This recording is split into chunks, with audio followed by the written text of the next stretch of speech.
அடுத்தடுத்த அண்மை செய்தியை பார்த்துக் கொண்டிருக்கிறோம். சிவகங்கை மாவட்டம் மடப்புரம் பத்ரகாளி அம்மன் கோவில் காவலாளி அஜித்குமார் கஸ்டடியில் மரணமடைந்தாரா என்ற கேள்வி எழுந்திருக்கிறது. நகை திருட்டு வழக்கில் வெள்ளிக்கிழமை பிற்பகல் தொடங்கி மறுநாள் வரை அஜித்குமாரிடம் விசாரணை நடைபெற்ற நிலையில் முதலில் திருப்புவனம் போலீசார் விசாரித்தார்கள். பின்னர் கிரைம் பிரிவுக்கு இந்த வழக்கானது மாற்றப்பட்டிருக்கிறது. அதனைத் தொடர்ந்து தற்போது பல்வேறு சந்தேகங்கள் இந்த வழக்கை பொறுத்தவரைக்கும் எழுந்திருக்கின்றன. அது தொடர்பான அண்மை செய்தியை பார்த்துக் கொண்டிருக்கிறோம்.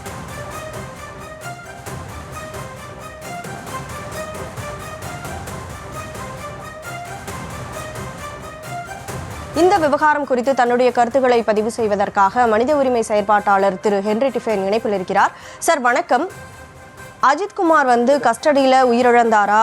காவலர்களுடைய இந்த மாதிரியான போக்கு முன்னதாகவே காவல்துறை மேலே ஒரு அதிருப்தியான போக்கு நிலவரதா சொல்லப்படுது. இந்த சூழலில் தற்போது அஜித்குமார் கஸ்டடியில் இறந்தாராங்கிற கேள்வி எழுந்திருக்கு.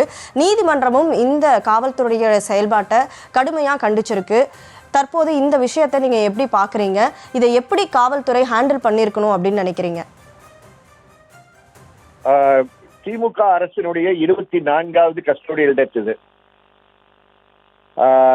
ஜெயராஜ் வெனிக்ஸ் வழக்கு 5 ஆண்டுகள் விசாரணை நடந்து 3 நீதிபதிகளை மாற்றி வெறும் 252 நாட்கள் மட்டும் விசாரணை நடக்கக்கூடிய ஒரு பரிதாப போக்கு.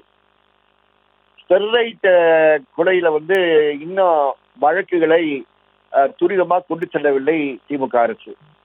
இதெல்லாம் என்ன காட்டுதுன்னா, காவல்துறை மேல் திமுக அரசுக்கு கட்டுப்பாடு இல்லை என்பதை எடுத்து காட்டுகிறது. அதனுடைய எடுத்துக்காட்டு தான் நேற்று நடந்த சம்பவம். நேற்று நடந்த சம்பவத்துல காவல் நிலையத்துக்கு கொண்டு வந்திருக்கிறாங்க. காவல் நிலையத்துக்கு வெளியே கொண்டு சென்று சித்திரவதை செய்திருக்கிறார்கள். காவல்துறை சித்திரவதையால் அவர் இறந்திருக்கிறார் என்றதுல எந்த டவுட் இருக்க வேண்டாம். போஸ்ட்மார்ட்டம் ரிப்போர்ட்ல சுமார் 25க்கு மேற்பட்ட காயங்கள் வெளியே உள் காயங்கள் தெரிஞ்சிருக்கு. போஸ்ட்மார்ட்டம் முறையான விசாரணை நடந்திருக்கு. முறையாக ஜுடிஷியல் மேஜிஸ்ட்ரேட் என்கொயரி நடந்துகிட்டு இருக்கு. ஜுடிஷியல் மேஜிஸ்ட்ரேட் தன்னுடைய பணியை சுதந்திரமாக செயல்படுவதற்கு உயர் நீதிமன்றம் ஆணையிட வேண்டும் என்பது என்னுடைய தாழ்மையான வேண்டுகோள். அவருக்கு பாதுகாப்பு இருக்க வேண்டும். அவருக்கு வாகன வசதிகள் ஏற்பாடு செய்யப்பட வேண்டும். அப்பொழுதுதான் அவர் நடத்துகின்ற ஜுடிஷியல் மேஜிஸ்ட்ரேட் என்கொயரி முழுமையடைந்த ஒரு என்கொயரியாக இருக்கும். இந்த பின்னணியில் சென்னை உயர் நீதிமன்றம் நாங்கள் இந்த வழக்கை எடுப்பதற்கு தயாராக இருக்கிறோம் என்று சொல்வது வரவேற்கத்தக்க ஒரு விஷயம், பாராட்டத்தக்க ஒரு விஷயம். காரணம், இது ஜெயராஜ் வெனிக்ஸ் வழக்கு இன்னைக்கு இன்னும் ஒழுங்கா சென்று கொண்டு இருக்கிறது என்றால் இது உயர் நீதிமன்றம் தானாக முன்வந்து எடுத்த வழக்கு என்பதை மறந்துவிட வேண்டாம். இந்த வழக்கையும் அவர்கள் தானாக முன்வந்து எடுத்திருந்தால் நல்லா இருந்திருக்கும். பரவாயில்ல, யார் வேணுமாலும் ஃபைல் பண்ணுங்க, நாங்கள் எடுக்கிறோம் என்று கூறியிருப்பதே வரவேற்கக்கூடிய ஒரு விஷயம். இது போன்ற செயல்பாடுகளால் மட்டும்தான் காவல் நிலைய மரணங்கள், சித்திரவதை நிறுத்துவதற்கு வாய்ப்பு இருக்கும்.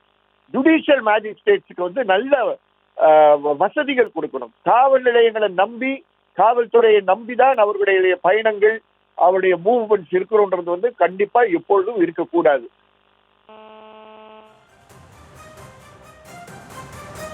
இந்த வழக்குல திமுக சார்ந்தவர்களும் காங்கிரஸ் கட்சியை சார்ந்தவர்களும் குடும்பத்தை அணுகி பணம் பெற்றுக் கொடுக்கிறோம் என்று அவர்களுக்கு ஆசை வார்த்தைகள் கூறி அவர்களை திசை திருப்ப முயற்சி செய்கிறார்கள். அதையும் உடனடியாக திமுக அரசு, காவல்துறை இதுல தலையிடாமல் இருப்பதற்கு வற்புறுத்த வேண்டும். நிச்சயமா சார். இப்போ இந்த கேஸ் விசாரணையின் போது மனித உரிமைகள் எந்த அளவுக்கு காக்கப்படணும், இதுக்காக போலீஸ் டிபார்ட்மெண்ட்டுக்கு என்னென்ன இன்ஸ்ட்ரக்ஷன்ஸ், வழிகாட்டு நெறிமுறைகள்லாம் கொடுக்கப்பட்டிருக்கு சார்? வழிகாட்டு நெறிமுறைகள் ஏற்கனவே இருக்குங்க. அந்த வழிகாட்டு நெறிமுறைகளை யாரும் கடைபிடிக்கிறது இல்லை. வழிகாட்டு நெறிமுறைனா எந்த விசாரணையும் காவல் நிலையத்தில் தான் நடக்கணும். ஏன்னா இவர்களை காவல் நிலையத்துக்கு வெளியே கொண்டு போயிருக்காங்க. சிசிடிவி கேமரா எல்லாத்தையும் கேப்சர் பண்ணுன்ற காரணத்துல தானே வெளியே கொண்டு போய் அடிச்சிருக்காங்க. அங்க இருக்கக்கூடிய திருப்பவனத்தில் இருக்கக்கூடிய கவர்மெண்ட் ஆதி திராவிட ஸ்கூல் பக்கத்துல அடிச்சிருக்காங்க. திருப்பவனத்தில் இருக்கக்கூடிய கோயில், மடப்புறம் கோயில் சொல்றாங்க, அந்த கோயிலுக்கு பின்னே இருக்கக்கூடிய ஒரு மாட்டுத்தோட்டத்துக்கு பக்கத்துல அடிச்சிருக்காங்க. அங்க சிசிடிவி கேமரா எல்லாம் இருக்கு.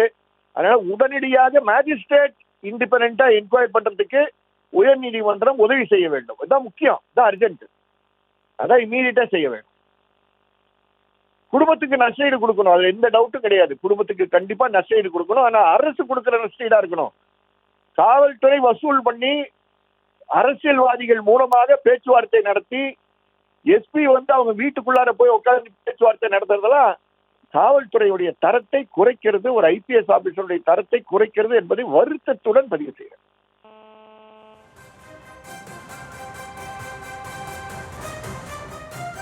இணைப்பில் உங்களுடைய கருத்துக்களை பகிர்ந்து கொண்டமைக்கு நன்றி திரு ஹென்றி டிஃபேன்.